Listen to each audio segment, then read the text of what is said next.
తమ నటనా ప్రతిభతో వెండితెరపై మెప్పించే హీరోలు రియల్ లైఫ్లో ఎలా ఉంటారో తెలుసుకోవాలన్న క్యూరియాసిటీ ప్రతి ఒక్కరికి ఉంటుంది. ముఖ్యంగా స్టార్ హీరోల సీక్రెట్ విషయాలు తెలుసుకోవడంలో ఎక్కువ ఆసక్తి చూపుతుంటారు. నిజానికి ప్రెస్ మీట్స్, సినిమా ప్రమోషన్స్లో అందరూ సరదాగా ఉంటారు, ఆడియన్స్ను నవ్విస్తారు. తమ కామిక్ టైమింగ్తో నవ్వించడంతో పాటు మంచి మాటలతో ఉత్తేజపరుస్తారు. అయినప్పటికీ వాళ్ళ అసలు క్యారెక్టర్ ఏమిటన్న దానిపై ఇంకా సందేహాలు ఉండనే ఉంటాయి. దానికి క్లారిటీ రావాలంటే ఆయా హీరోలకు క్లోజ్గా ఉండే సన్నిహితులు లేదా కుటుంబ సభ్యులు వెల్లడించాల్సిందే. తాజాగా మహేష్ బాబు అసలు క్యారెక్టర్ గురించి స్వయంగా అతని బావమరిది సుధీర్ బాబు వెల్లడించాడు.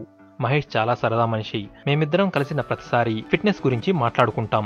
ఆ విషయంలో నేను ఆయనకు చాలా సలహాలు ఇస్తుంటాను. ఇక మహేష్ నటించిన సినిమాల్లో కలేజా, 1 సినిమాలు నా ఫేవరెట్. కలేజా చిత్రంలో మహేష్ ఎలా ఉంటాడో ఇంట్లోనూ అలాగే సరదాగా ఉంటాడు. అతని ఒరిజినల్ క్యారెక్టర్ అదే. సడన్ గా జోకులు పేలుస్తూ అందరినీ కడుపుబ్బా నవ్విస్తుంటాడు అని రీసెంట్ గా ఇచ్చిన ఓ ఇంటర్వ్యూలో సుధీర్ బాబు చెప్పుకొచ్చాడు. కాగా మహేష్ ప్రస్తుతం నటిస్తున్న స్పైడర్ షూటింగ్ చివరి దశకు చేరుకుంది.